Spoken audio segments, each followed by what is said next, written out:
Olá, meu querido irmão, saudações em Cristo Jesus. Espero que você esteja bem, desfrutando da paz que há em Cristo Jesus. Muito bem-vindo por aqui em nossas reflexões pastorais. Hoje eu quero trabalhar um pouco, fazer uma reflexão rápida no livro do profeta Jonas. Um livro que eu amo de coração desde criança.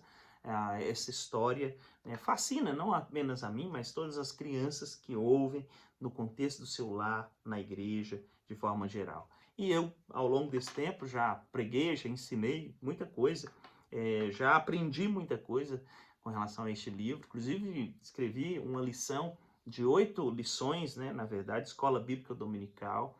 E foi um tempo muito bom, Deus foi falando ao nosso coração. Já ouvi também outras ministrações, inclusive em nossa igreja aqui agora, nós estamos expondo cada domingo um profeta menor. E ontem foi o dia de nós ouvirmos ali o profeta Jonas. Enquanto um dos nossos queridos irmãos que estavam expondo para a gente, eu tomei algumas notas com relação ao profeta e queria aplicar isso justamente para você que lida diretamente com o povo de Deus, né, com a pregação da palavra de Deus.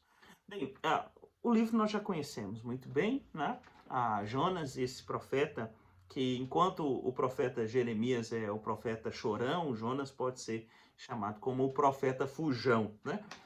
Ele tenta fugir de Deus de todas as maneiras, mas, como diz o pastor, o reverendo Ronaldo Lidori, né?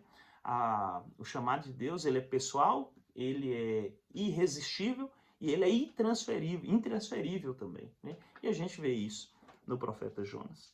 Mas eu queria apresentar alguns pontos muito significativos para que a gente precisa refletir. Bem, Jonas tem um excelente, primeiro é que Jonas tem uma excelente teologia, né?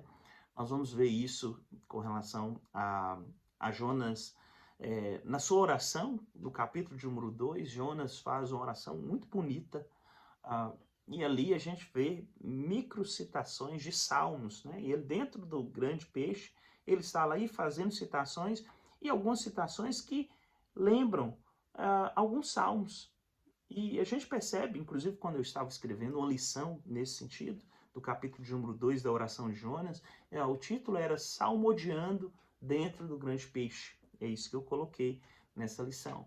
Mas a gente percebe também no capítulo de número 4, a gente vê que ele apresenta e fala assim: eu sei que o Senhor é um Deus bondoso e misericordioso. Eu sei que o Senhor é um Deus grande em amor, né? E a gente vê essa boa teologia que Jonas tem. Mas o ponto é que Jonas, com mesmo essa boa teologia, quando ele tenta fugir de Deus, né? Tenta fugir da ordem de Deus, da vontade de Deus, mas além disso, ele é bem indiferente, né, com relação a essa sua desobediência, no sentido de que ele consegue dormir tranquilamente, mesmo sabendo que está desobedecendo a ordem de Deus.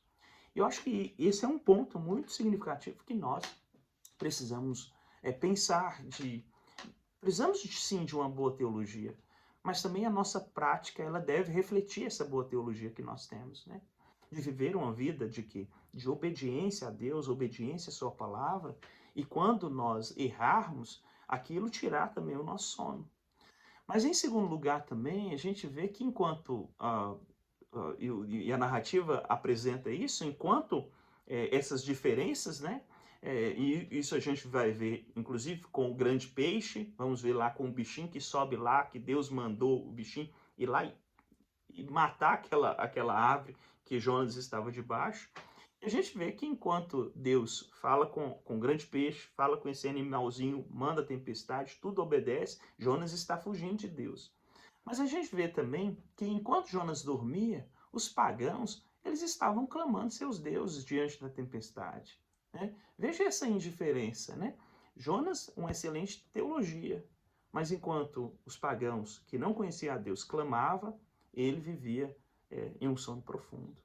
Mas além disso, queridos, que nós queria apresentar é que Jonas prega, as pessoas se convertem, né? 120 mil pessoas se convertendo, o maior avivamento que teve no Antigo Testamento, né? Quando a gente olha para Atos, capítulo número 2, e vê a pregação de Pedro, muitas pessoas se convertem, mas quando a gente olha para Jonas, A pregação de Jonas teve assim, um número maior de pessoas convertidas. Se Jonas, o livro de Jonas terminasse o capítulo de 1 e 3, seria excelente. Mas quando a gente vai para o capítulo 4, a gente vê a raiva que Jonas fica com Deus salvando aquele povo. Né? Enfim, o que eu quero que a gente reflita é a gente pensar essa soberania de Deus dentro da história. Né? Deus é soberano em toda a história. Deus manda tempestade, Deus manda Jonas não quer obedecer, Deus vai lá e toma ele e faz ele cumprir aquilo que ele foi chamado a fazer. Né? E a gente vê isso, tanto o grande peixe obedece a Deus, só cresce a árvore lá, Deus manda o bichinho lá e vai lá e mata aquela árvore. E a gente vai ver que o livro começa e termina Deus falando, ou seja, Deus soberano sobre todas as coisas. Mas um outro ponto é que o livro, o próprio Jonas fala assim, oh, Senhor, o Senhor é um Deus compassivo, o Senhor é um Deus misericordioso. Por isso que eu não queria vir para cá. Isso está no capítulo número 4. Mas quando a gente vai perceber, a misericórdia de Deus alcançou principalmente o próprio Jonas. Né?